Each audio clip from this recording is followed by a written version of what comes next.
Paganismo y tradición son dos palabras que en el mundo se mezclan para legalizar cualquier evento, ya sea de tipo histórico o religioso, y que se definen en conmemoraciones por el nacimiento o por la muerte de personajes bíblicos o de héroes nacionales. Desde los primeros días de la civilización, los pueblos han tenido días festivos y celebraciones religiosas en honor de cualquier santo que seleccione el calendario. Pero, ¿qué aprobación tienen dichos eventos con respecto a la palabra de Dios? Hoy traemos el tema, la verdad sobre la Navidad.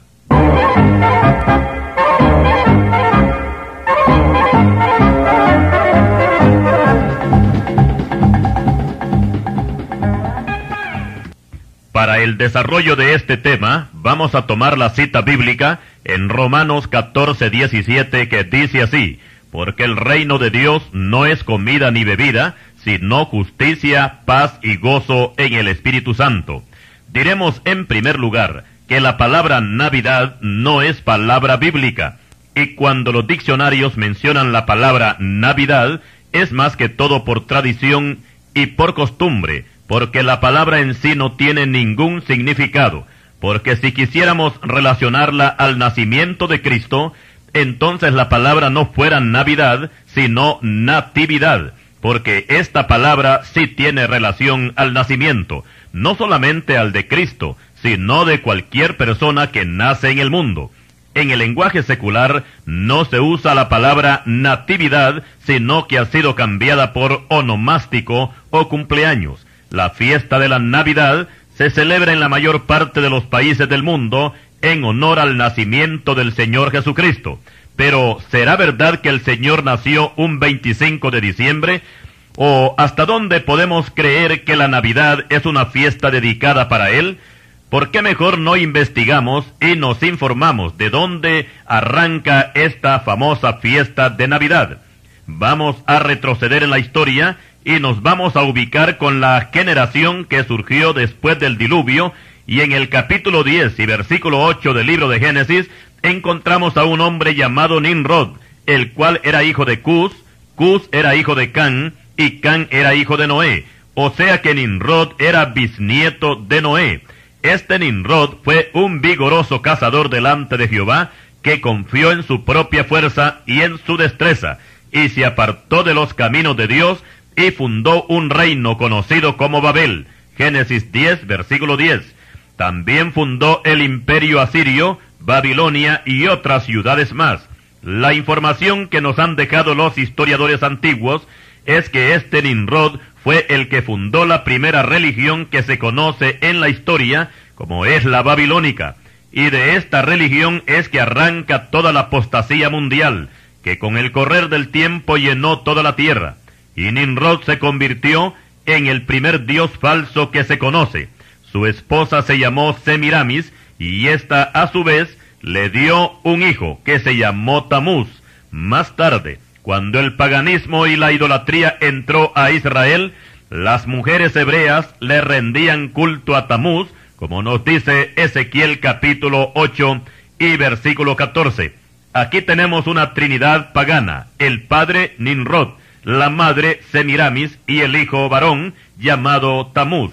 Y tenemos que admitir que Satanás aquí se adjudica un triunfo al formar un sistema de culto religioso donde se adoraba a una falsa trinidad y donde la doctrina principal era la glorificación del ser humano. De aquí surgió la divinización de reyes y emperadores, y los pueblos paganos se acostumbraron a honrar a la criatura y no al Creador. O sea que cambiaron la verdad de Dios por la mentira. Y con respecto a la esposa de Nimrod, conocida como la diosa Semiramis, la Biblia la menciona con diferentes nombres según el país donde era venerada. Los babilónicos la presentaban como la diosa Istar, los egipcios como Isis.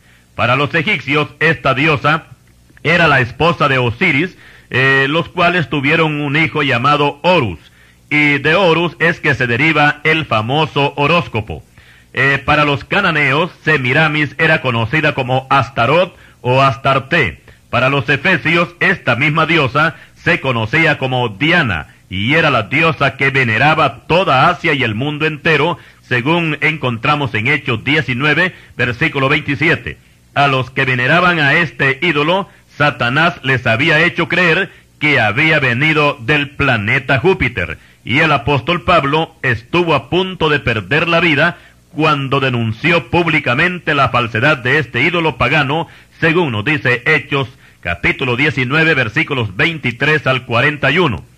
Por otra parte, la historia secular menciona a Semiramis con el nombre de Afrodita, diosa de la fertilidad y del sexo, y patrona general de Grecia. Los romanos la veneraban bajo el nombre de Venus, que era la diosa del amor.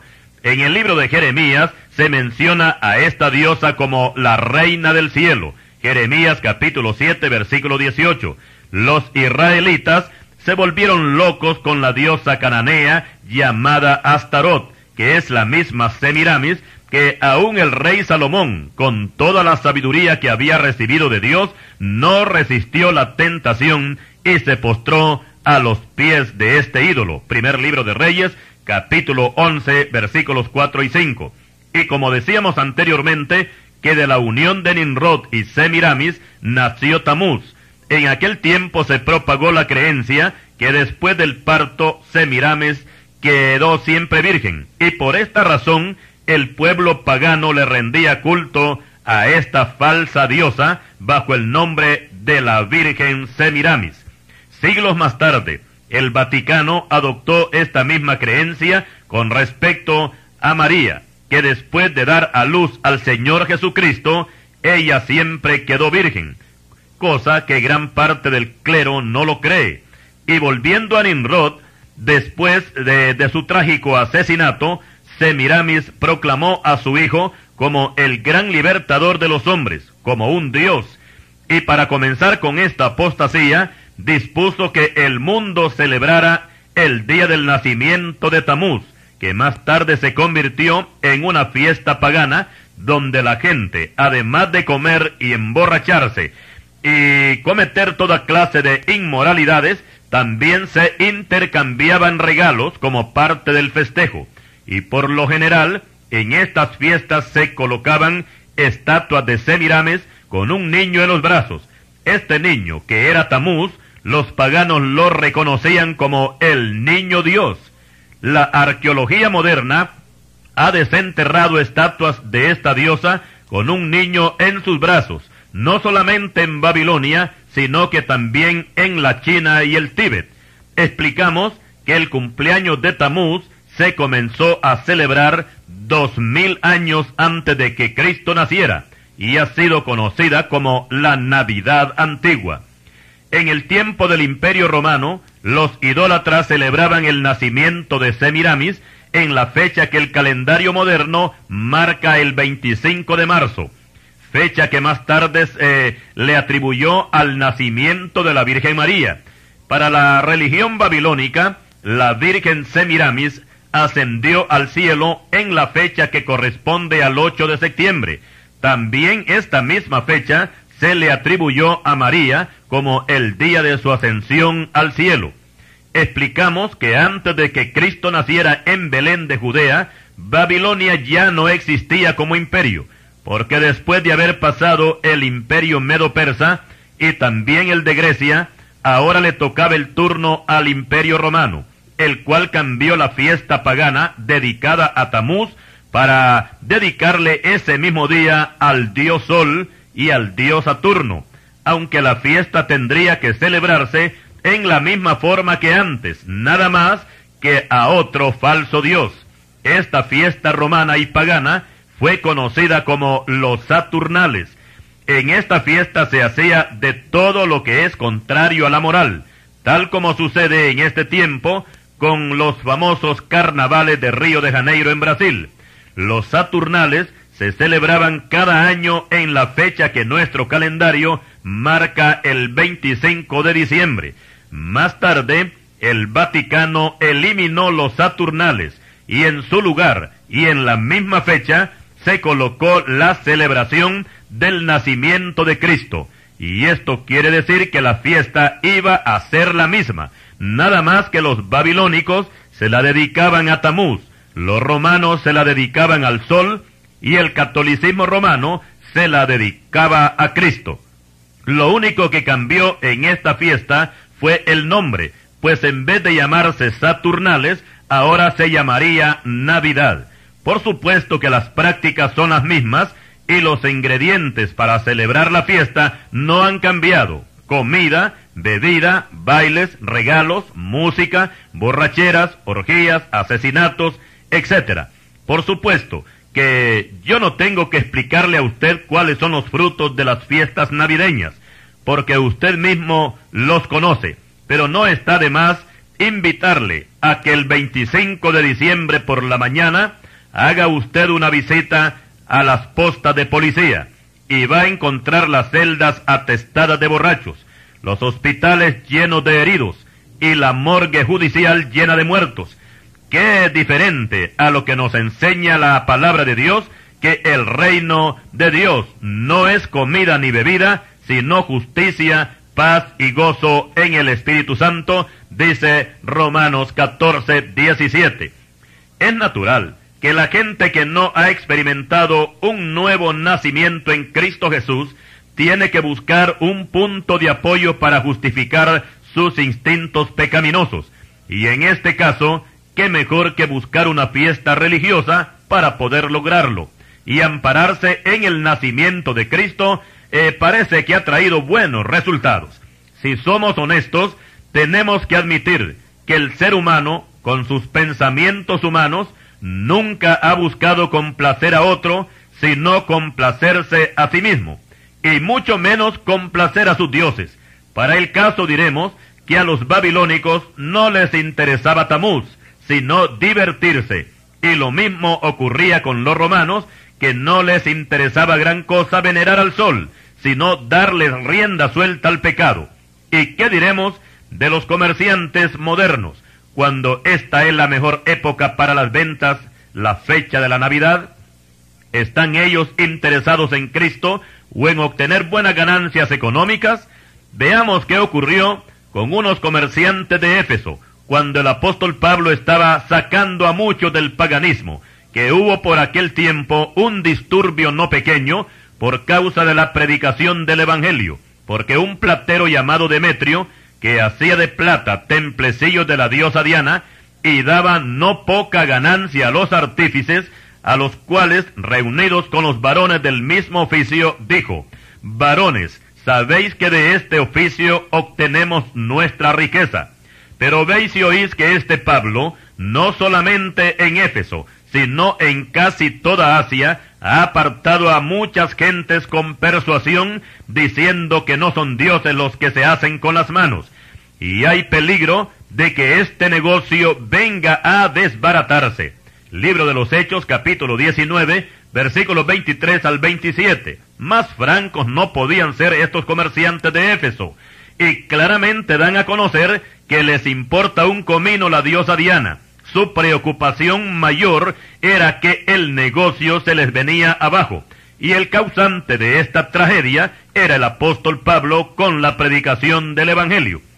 ¿Y qué diremos de la Navidad moderna? ¿Cuál es el objetivo de esta famosa fiesta de diciembre?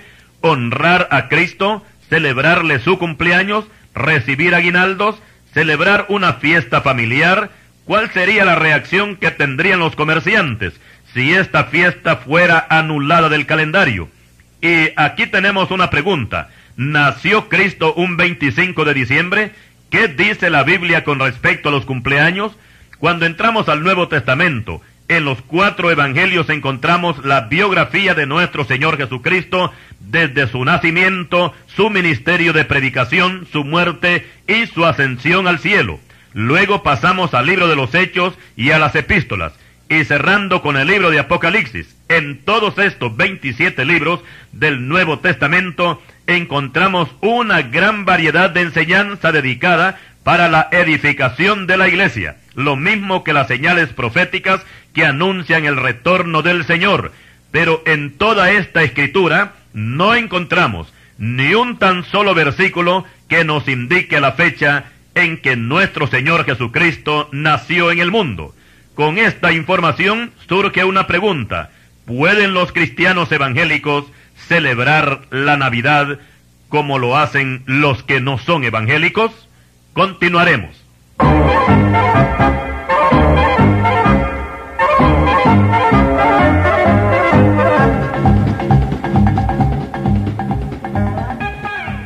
Y con respecto a que si los cristianos pueden celebrar las fiestas que el mundo celebra, veamos lo que nos dice el apóstol Pablo. Ciertamente en otro tiempo, no conociendo a Dios, servías a los que por naturaleza no son dioses, mas ahora, conociendo a Dios, o más bien, siendo conocidos por Dios, ¿cómo es que os volvéis de nuevo a los débiles y pobres rudimentos a los cuales queréis volver a esclavizar? Guardáis los meses, los tiempos y los años. Me temo de vosotros que haya trabajado en vano con vosotros. Gálatas capítulo 4, versículos 8 al 11.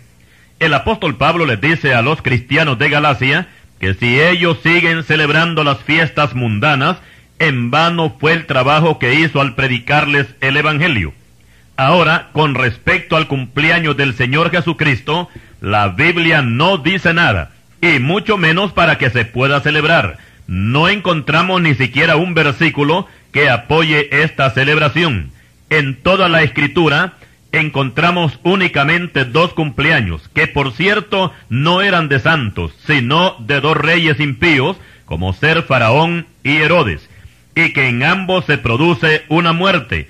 En el cumpleaños de Faraón fue sentenciado a la horca el jefe de los panaderos. Génesis 40, versículos 20 al 22.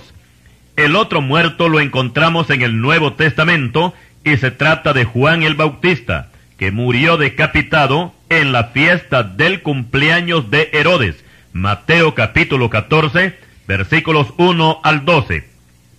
Ahora, conforme al nacimiento de Cristo, la Biblia solamente da referencias del lugar donde nació, que fue en Belén de Judea, y el anuncio de los ángeles a los pastores que había nacido un Salvador que era Cristo el Señor. Lucas capítulo 2, versículos 8 al 11. Consideramos necesario explicar que las estaciones climatológicas no varían en Israel, y los que conocen sobre este tema nos informan que el mes de diciembre es uno de los meses más fríos del año, donde ningún pastor de ovejas se atrevería a sacar sus rebaños al campo, porque se moriría de frío.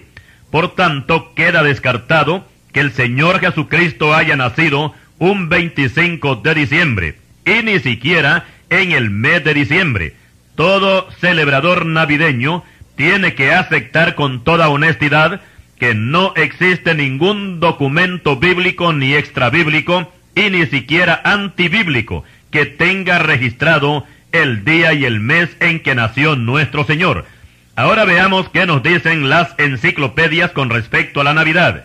Citaremos la Enciclopedia Británica, la Norteamericana y la Católico Romana.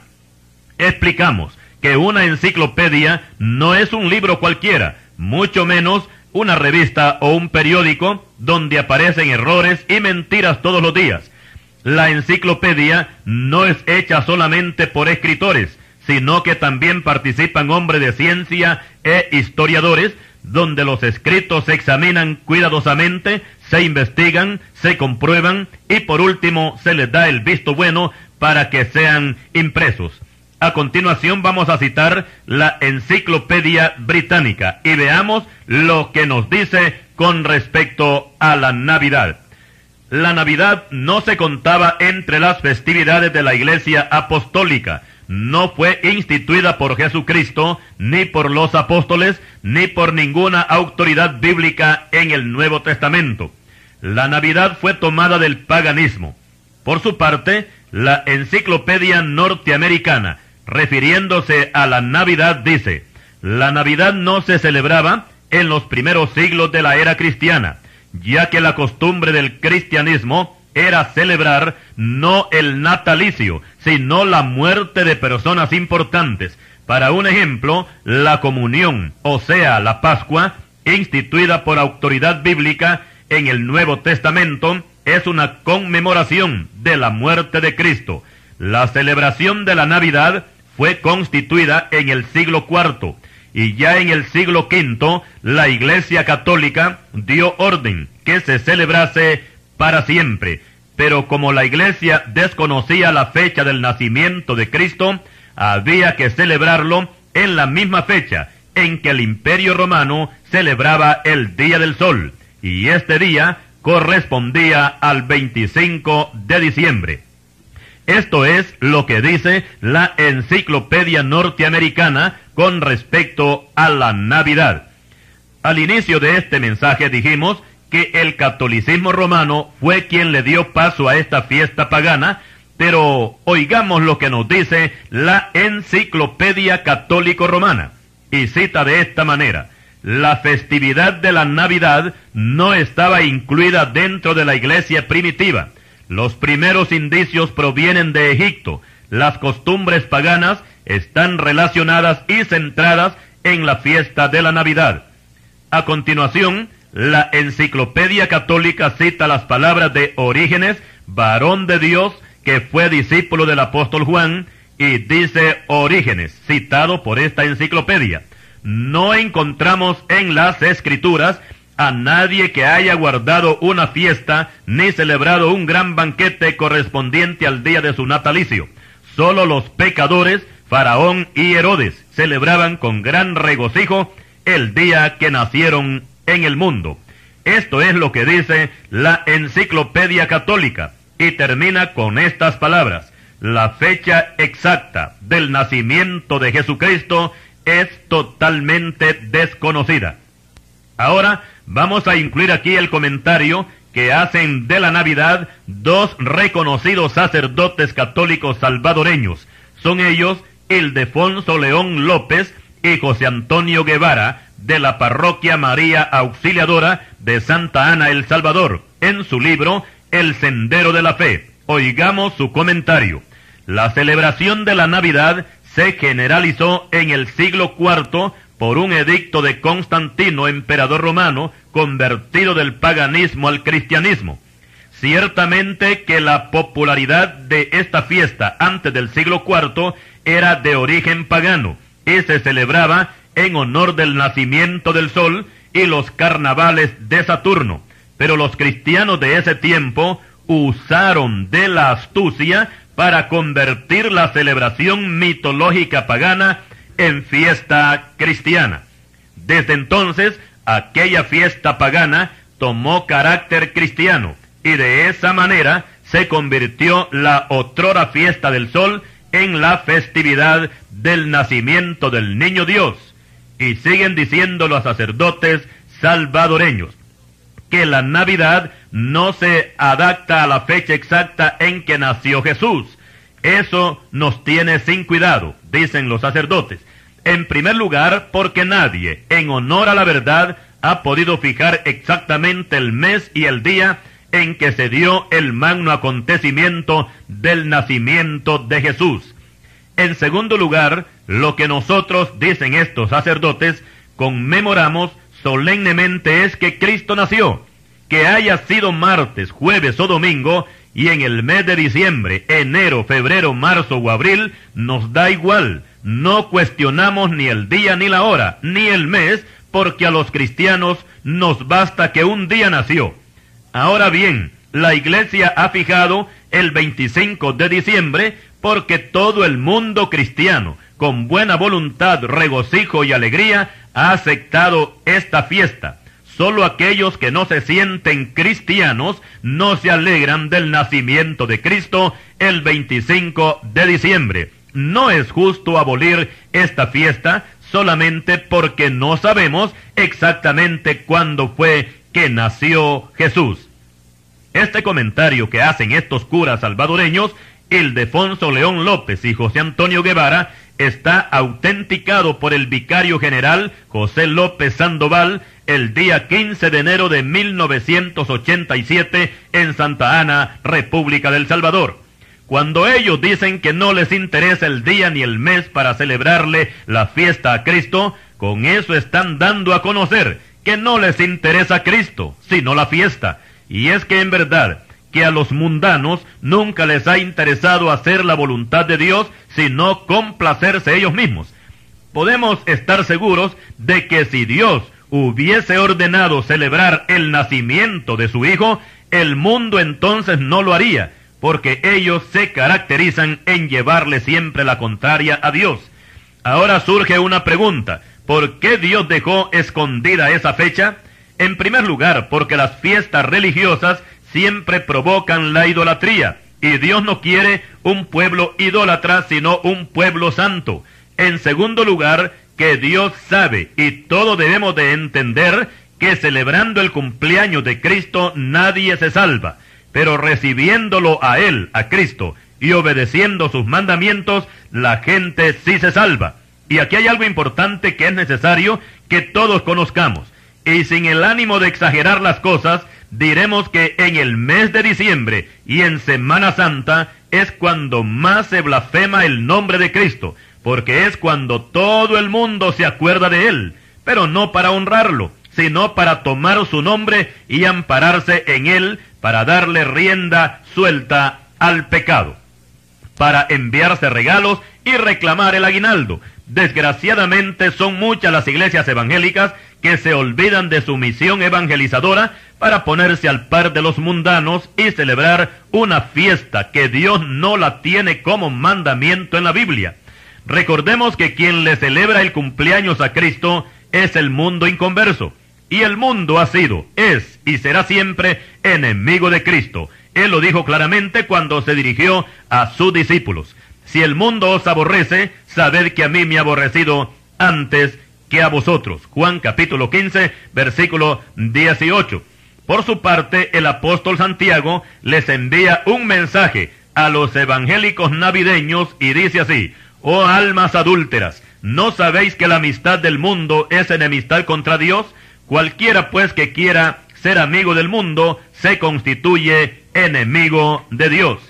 El apóstol Pablo dice: y no participéis en las obras infructuosas de las tinieblas, sino más bien reprendedlas. Efesios 5:11. Posiblemente algunos hermanos no van a estar de acuerdo con este mensaje, pero es mi deber aclarar la situación para que no caigamos en la trampa del enemigo. ¿Por qué participar de una fiesta que no es nuestra? La palabra de Dios dice: conviértanse ellos a ti, pero tú no te conviertas a ellos. Jeremías capítulo 15, versículo 19. Esto quiere decir que ellos se pasen a la fila nuestra, al Evangelio, que se conviertan a Cristo y no que nosotros nos pasemos a la fila de ellos. Si usted es un cristiano, ¿cambiaría a Cristo por una fiesta? ¿Se atrevería usted a predicar el Evangelio la noche del 24 de diciembre en una fiesta de bailadores? ¿Cree usted que los comerciantes estarían dispuestos a dejar ir los clientes para escuchar a un evangélico que les narre la historia de Cristo? Recordemos que el Señor Jesucristo mencionó dos puertas: una ancha, que es por donde entran todos los pecadores, donde el diablo los entretiene mientras les llega la muerte.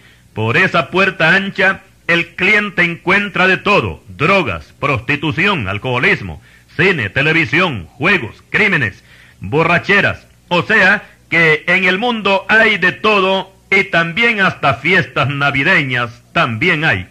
La otra puerta es la angosta, la cual representa a Cristo, pero es la que promete salvación y vida eterna, aunque desgraciadamente son pocos los que entran por esa puerta angosta. Ojalá que muchos puedan aceptar al Señor Jesucristo como su Salvador, y cuando lo hagan, entonces van a notar la diferencia. Y vamos a concluir nuestro tema explicando una vez más que la fiesta de la Navidad no es una fiesta espiritual, sino una fiesta carnal. Que conste, ¿se ha puesto usted a pensar si Cristo descendiera en persona a la tierra el 24 de diciembre y observara a todos los que le celebran su cumpleaños? De lo que estamos seguros es que no los iba a felicitar por ello. Por eso, en este tema, y ya para concluir, queremos decirle que en vez de celebrar la Navidad, mejor prepárate para el encuentro con tu Dios. Reciba usted a Cristo, y de esta manera usted entenderá mejor todo lo que hemos explicado, porque sin recibir a Cristo, nadie podrá salvarse. Recíbalo hoy, arrepiéntase de sus pecados y viva una vida en santidad, y muy pronto el Señor le dará su galardón. Cuando Dios llama a un pecador, lo llama con 3 objetivos. Primero, para salvarlo. Segundo, para hacerlo un santo. Y tercero, para que testifique a aquellos que no son santos. De religiosos está lleno el mundo, pero desgraciadamente desconocen lo que significa ser santo. Hoy presentamos el tema, la verdad sobre los santos.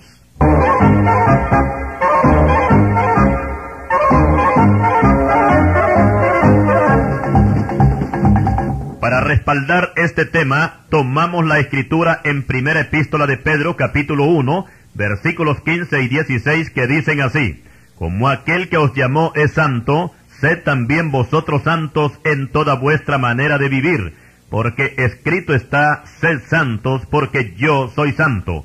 Hasta aquí la cita. En cierta oportunidad, un evangelista le hablaba a una señora la palabra de Dios y le invitaba para que aceptara a Cristo como su Salvador.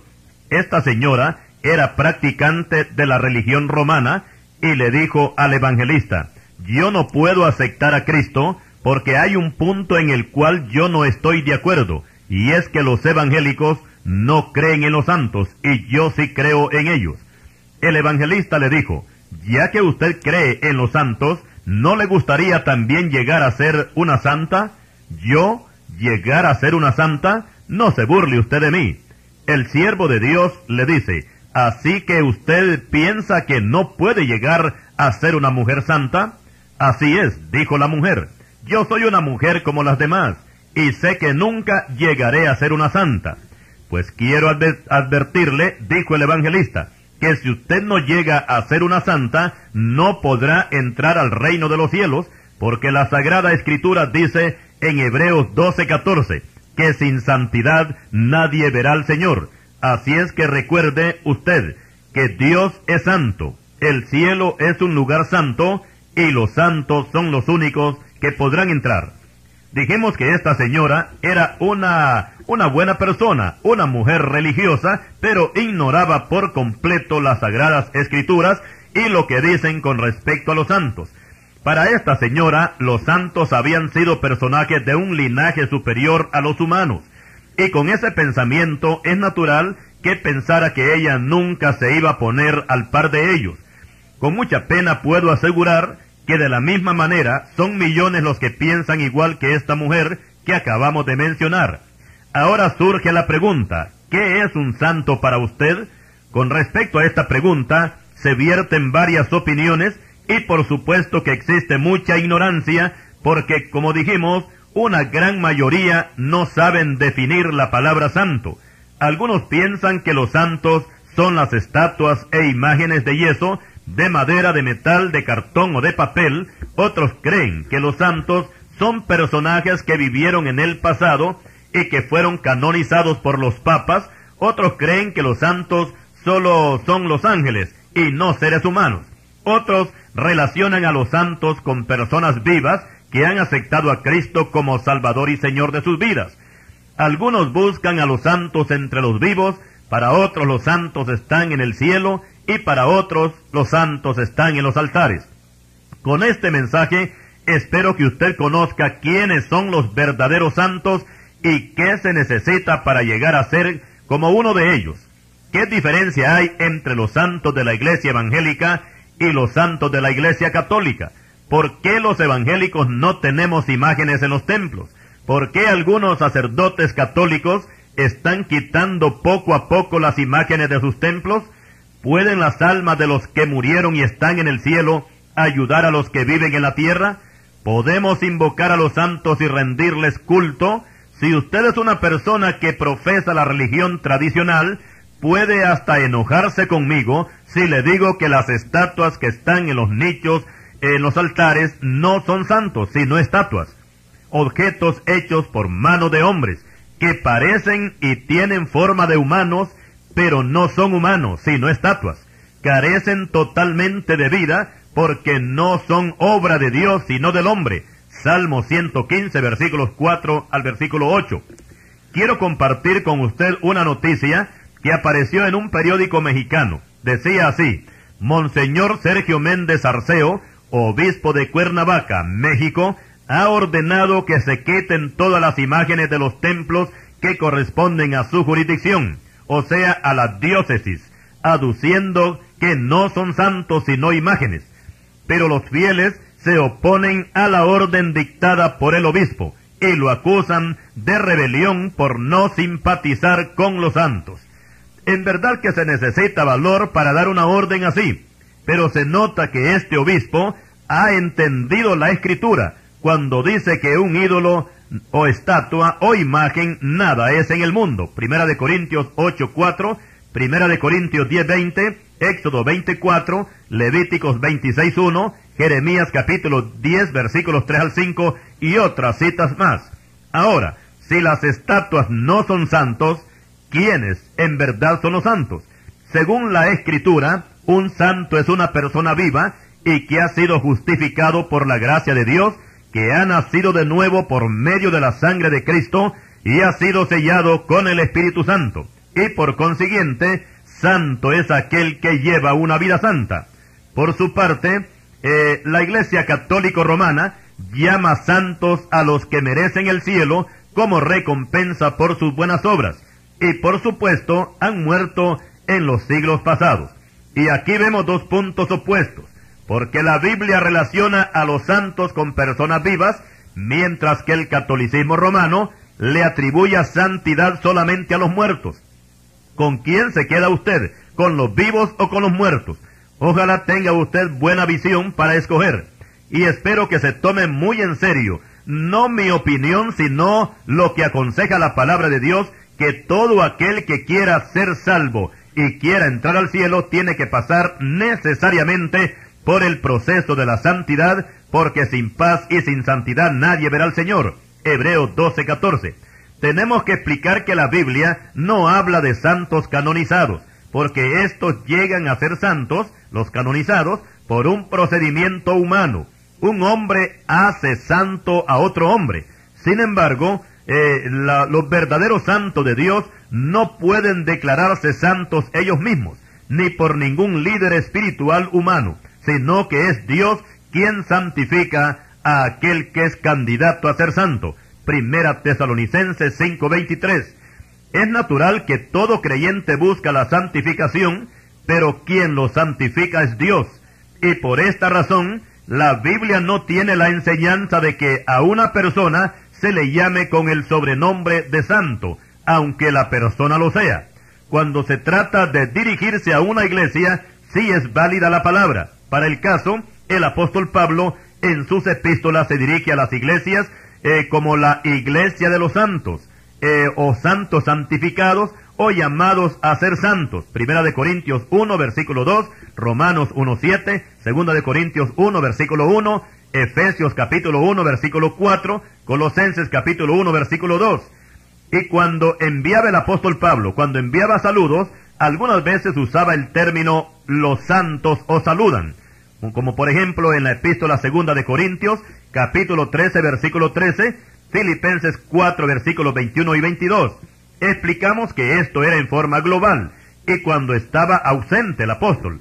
Ahora que cuando se trataba de saludarlos personalmente, ninguno era mencionado como santo. Ejemplos tenemos en la epístola a los romanos, que es donde más aparecen nombres de hombres y mujeres creyentes, a quienes Pablo les envía saludos usando solamente el nombre de ellos, sin el sobrenombre de santo. En las epístolas personales, como ser a Timoteo, Tito y Filemón, el apóstol no usa la palabra santo para dirigirse a ellos, sino el nombre solamente. Algunos hermanos nuestros usan la frase el apóstol San Pablo, San Pedro, San Judas. No digo yo que están pecando al decir esto, de ninguna manera, pero tampoco es correcto mencionarlos así, porque la Biblia no nos autoriza a expresar un trato semejante, aunque los traductores bíblicos les hayan aplicado ese título para autenticar sus escritos. como por ejemplo el Santo Evangelio según San Mateo. El San aparece en los 3 restantes evangelios y en la presentación de las epístolas, pero como dijimos, es cosa del traductor, no entra en el lenguaje bíblico. El apóstol y médico Lucas, escritor del libro de los Hechos de los Apóstoles, no mencionó a ninguno de los protagonistas de este libro como san o santos. Mencionó a Pedro como Pedro, a Pablo como Pablo, y así a todos los demás. La palabra san o santo para dirigirse a un creyente fue sacado del catolicismo romano, no de la Biblia. Ahora es bueno explicar que en los inicios la iglesia primitiva usaba los siguientes términos: apóstoles, discípulos, cristianos y santos. Y por supuesto que estas palabras tenían el mismo significado, pues nadie podía ser discípulo sin ser santo, y nadie podía ser santo si no era un seguidor de Cristo. A continuación, vamos a notar la diferencia entre los santos del catolicismo y los santos bíblicos. Hago una aclaración que no menciono a los llamados santos de otras religiones, principalmente de las asiáticas, porque no tienen gran influencia en nuestra cultura americana, como ser la religión sintoísta, que es la religión oficial del Japón, donde hay una gran cantidad y variedad de santos, donde van incluidos hasta los propios gobernantes. Pero la religión, podemos decir aquí, la que más tiene santos es la religión hinduista, que es la religión oficial de la India, y que cuenta en su haber con 330,000 santos, mientras que la religión católico romana cuenta con solamente 4,394 santos. Con estos últimos es que vamos a tratar, porque son los más conocidos en nuestro medio. ¿Qué diferencia hay entre estos y los santos bíblicos? Veamos. El catolicismo no santifica a sus fieles, sino a personas escogidas que han vivido en el transcurso de la historia y que mostraron buena conducta y buenas obras, también humildad y sujeción al clero. Por su parte, la palabra de Dios exige que toda la iglesia sea santa. Primera de Pedro 1, versículo 16. En la religión no existen santos vivos, porque los que alcanzan el título de santos es después de muertos. Algo parecido como cuando se muere un coronel, que después de muerto y en homenaje póstumo le ascienden a general. Pero él ni cuenta se da de eso, porque la Biblia dice que los muertos nada saben. Eclesiastés capítulo 9, versículo 5. Por su parte, la palabra de Dios exige la santidad mientras el creyente vive, porque después de muerto no se vale. La Biblia dice que Dios no es Dios de muertos, sino de vivos. Mateo 22, versículo 32. La religión le adjudica a sus santos el poder de hacer milagros. Por supuesto que esto es a través de las imágenes que las representan. Pero aclaramos que Dios, dentro de su soberanía, a nadie le ha otorgado el derecho de hacer milagros por sí mismo. Cuando un creyente evangélico realiza un milagro, no lo hace porque tenga poder en sí mismo, sino que tiene que ser en el nombre del Señor Jesucristo. En otras palabras, quien hace el milagro es el Señor a través del creyente. Y así, la religión confía la seguridad de las naciones y continentes enteros al cuidado de los santos patronos y patronas, tal como sucedió con Juan Pablo II en su misa que ofició en el Parque Central de Nueva York el 7 de octubre del año de 1995, que puso a toda América Latina en las manos de la Santa Virgen de Guadalupe, patrona de los mexicanos. Todo esto es contrario a la palabra de Dios, que dice, la palabra de Dios dice, bienaventurada la nación cuyo Dios es Jehová. Salmo 33 y versículo 12. Obedezcamos al Señor y obtengamos la santidad, pero la santidad que da el Señor, para que así podamos entrar al reino de los cielos. Continuaremos.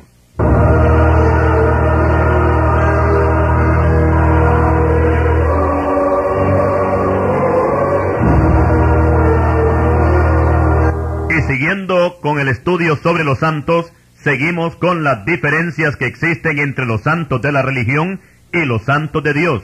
Y como decíamos anteriormente, la religión, además de otorgarles a sus santos el poder de hacer milagros y de encargarles la custodia de las ciudades y naciones, también los ha colocado como intercesores entre los pecadores y Dios, comenzando con la Santa Virgen María, que es la que encabeza la lista como abogada y mediadora.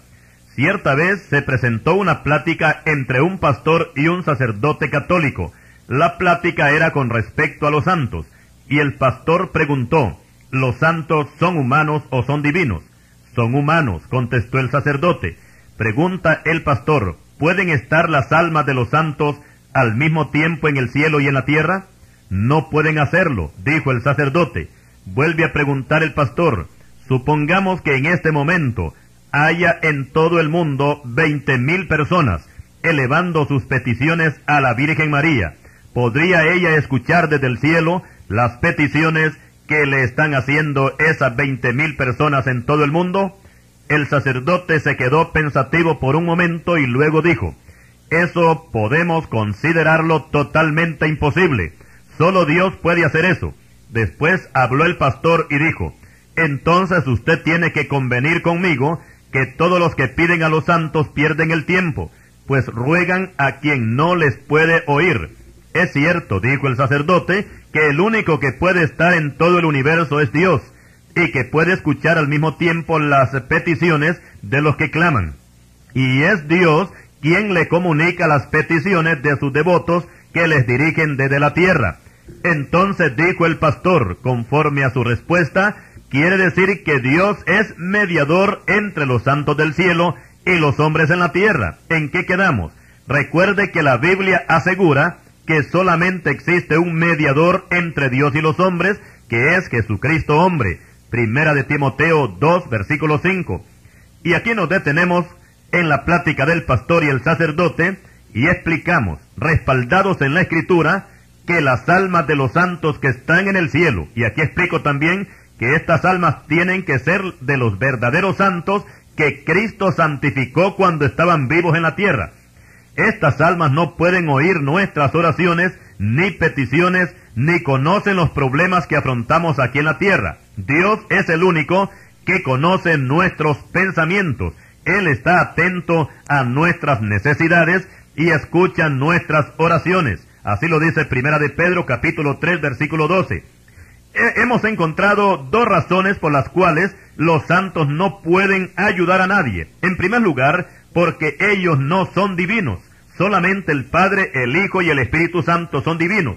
En segundo lugar, porque Dios no confía en ningún santo. Así lo dice la Escritura, que en sus siervos no confía, y notó necedad en sus ángeles. Libro de Job, capítulo 4 y versículo 18. Por supuesto que para las personas que no han nacido de nuevo, como lo enseña la palabra de Dios, les es bastante difícil aceptar el hecho de que los santos que una vez lo fueron en la tierra y murieron tengan una participación o se inmiscuyan en la vida de los que no han muerto. Otros es que no aceptan que un pecador inmundo se convierta en santo. Y esta idea fue la punta de lanza que usó el gran filósofo romano llamado Celso, que vivió allá en los tiempos primitivos del segundo siglo de nuestra era, y que se hizo muy célebre por sus fuertes ataques que lanzó contra el cristianismo, y en uno de sus escritos se refirió a Cristo de la siguiente manera: Jesucristo vino a este mundo a crear la más horrible y asquerosa sociedad, porque llama a los pecadores y no a los justos. Por lo tanto, el grupo que vino a formar se compone de libertinos, borrachos, asesinos, separados de la religión y de los dioses. Es monstruoso, sigue diciendo el filósofo Celso, que Jesucristo haya llamado a los malos y haya rechazado a los buenos. Y lo que no puedo sufrir es que toda esta carroña aseguran que son santos. Todos estos pensamientos le amargaban la vida al filósofo Celso. Pero en ese mismo tiempo vivía un cristiano valeroso que formó parte de los padres de la iglesia, llamado Orígenes, quien le contestó a Celso de la siguiente manera: Es verdad que Jesucristo llamó a los libertinos, borrachos y asesinos, pero los llamó al arrepentimiento, llamó a los malos para convertirlos en nuevas criaturas. Llegamos a Él siendo fanáticos y tercos, y Él nos hizo libres. Llegamos a Él siendo borrachos y violentos, y Él nos hizo sobrios y pacíficos. Llegamos impíos, y Él nos hizo santos. Estas palabras de este siervo de Dios hicieron enmudecer al ignorante filósofo Celso, que estuvo viviendo en el primer siglo de la era cristiana. Y esto es una rectificación, porque al principio dijimos que Celso vivió en el segundo siglo, pero fue en el primer siglo de la era cristiana. Es natural que, al igual que Celso, algunas personas no conciben a un santo vivo, máxime si se trata de personas que han dado un pésimo testimonio en su vida mundana, aunque ahora vivan una vida santa. Y es que en verdad que el mundo ha estado acostumbrado a ver santos, pero santos pintados en las paredes o metidos en altares, los cuales en sí solamente llevan el nombre de santos, pero que no son más que un objeto que se ve y se toca como cualquier otra cosa. La Biblia los describe como ídolos, y un ídolo nada es en el mundo, dice el apóstol Pablo en 1 Corintios 8, versículo 4, y que no hay más que un Dios. En el Salmo 115 hay una descripción de ellos, de los ídolos, y dice la palabra de Dios que los ídolos de ellos son plata y oro, obra de mano de hombres, tienen boca mas no hablan, tienen ojos mas no ven, orejas tienen mas no oyen, tienen narices mas no huelen, manos tienen mas no palpan, tienen pies mas no caminan, no hablan con su garganta, semejantes a ellos son los que los hacen, y cualquiera que confía en ellos. Salmo 115, versículos 4 al 8. El profeta Jeremías nos dice, refiriéndose a los santos religiosos, que son hechos por mano de hombres. Dice así esta palabra: con plata y oro lo adornan, con clavos y martillo lo afirman para que no se mueva. Derechos están como palmera y no hablan, son llevados porque no pueden andar. No tengáis temor de ellos, porque ni pueden hacer mal, ni para hacer bien tienen poder. Jeremías capítulo 10, versículos 4 y 5. Si somos entendidos a la palabra de Dios, tenemos que reconocer la gran diferencia entre un santo vivo y esta clase de santos que son hechos por la mano del hombre. Lo peor del caso es que detrás de todo esto aparece lo que la palabra de Dios condena como ser la idolatría. Porque cuando una persona se aboca a un ídolo y que ellos le llaman santo, lo que están haciendo es quitar al Dios verdadero para confiar en un Dios falso, o sea, en un santo que al fin y al cabo no es ni Dios ni es santo. Ahora nuestra pregunta es, ¿por qué la gente confía en algo así? Es natural que una persona que es religiosa, pero que desconoce la palabra de Dios, va a confiar en varias cosas. Por ejemplo, hay algunos que confían en la pistola que llevan para su propia seguridad, y al fin y al cabo la pistola puede disparar y la persona puede defenderse. Otros confían en el buen carro que tienen, y en el mayor de los casos, los carros también sacan de apuro a cualquiera que tenga una gran necesidad, porque se mueven de aquí para allá. Otros confían en el dinero que tienen, y en verdad que el dinero sirve mucho. Se compra comida y no se aguanta hambre. La Biblia dice que el dinero sirve para todo. Eclesiastés capítulo 10, versículo 19. Todo esto que hemos mencionado sirve para algo. Pero oiga, un ídolo, ¿para qué sirve? Cuando no me defiende, ni me saca de apuros, ni me da de comer. Meditemos en algo bien interesante aquí, y es que una persona que no conoce a Dios, ¿por qué no se postra ante una pistola? O ante un carro, ¿por qué no tira su dinero al piso o su chequera y se postra para adorarla? Porque con ese dinero puede comer al día siguiente. Aunque esto no es lo correcto, pero tendría más lógica postrarse ante algo que sirve en vez de hacerlo ante algo que no sirve, como son los ídolos. Y en verdad que esto último no tiene sentido. Veamos esta ilustración. Todos sabemos que el hombre es la criatura y que Dios es el criador. Ahora, Preguntémonos, ¿quién tiene que adorar a quién? ¿La criatura adora al Creador o el Creador adora a la criatura? Por supuesto que lo normal, lo lógico, lo bíblico, es que el hombre, que es la criatura, se postre y adore a Dios, que es su Creador. ¿Cómo ve usted el caso que Dios, siendo el Creador, se postrara ante el hombre, que es la criatura, para adorarlo? Con solo pensarlo nos da escalofríos esto. Ahora veamos qué sucede con el hombre y los ídolos. Si todo ídolo es hecho por la mano del hombre, en este caso el hombre es el Creador y el ídolo sería la criatura, la hechura de sus manos. La pregunta es la siguiente: ¿quién adoraría a quién? Voy a explicarlo mejor.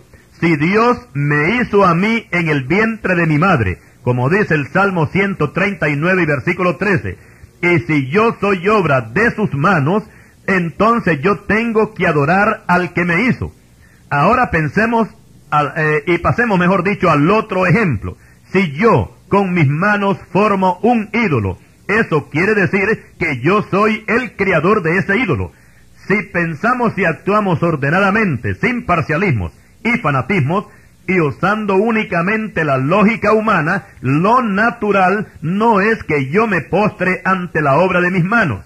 Eso no tiene lógica. Lo normal sería que el ídolo que yo formé, él se postrara ante mí y me adorara a mí.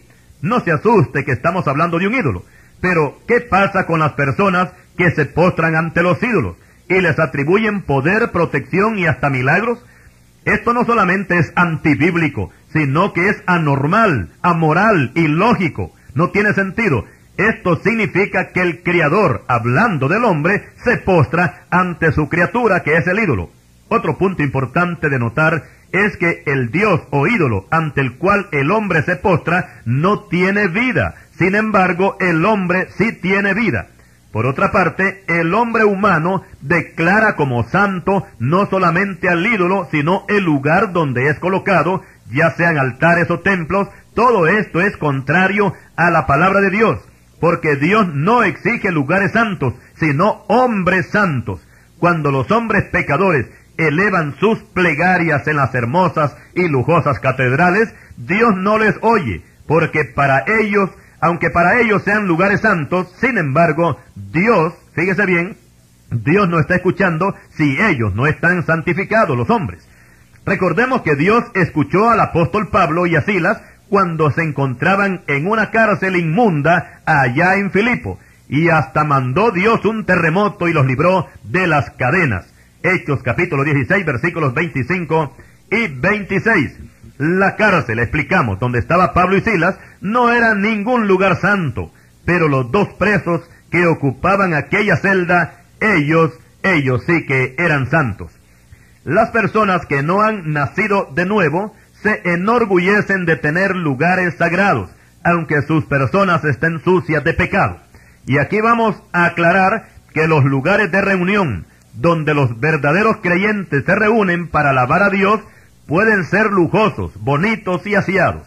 Y esto es hermoso de veras, pero ante los ojos de Dios, la parte física de los edificios jamás será lo más importante. Los verdaderos creyentes que adoran a Dios, lo adoran en espíritu y en verdad en cualquier parte, sin tener necesidad de colocar un ídolo al frente. Porque Dios es espíritu, como dijimos, y los que lo adoran en espíritu y en verdad es necesario que adoren, dice Juan, capítulo 4 y versículo 24.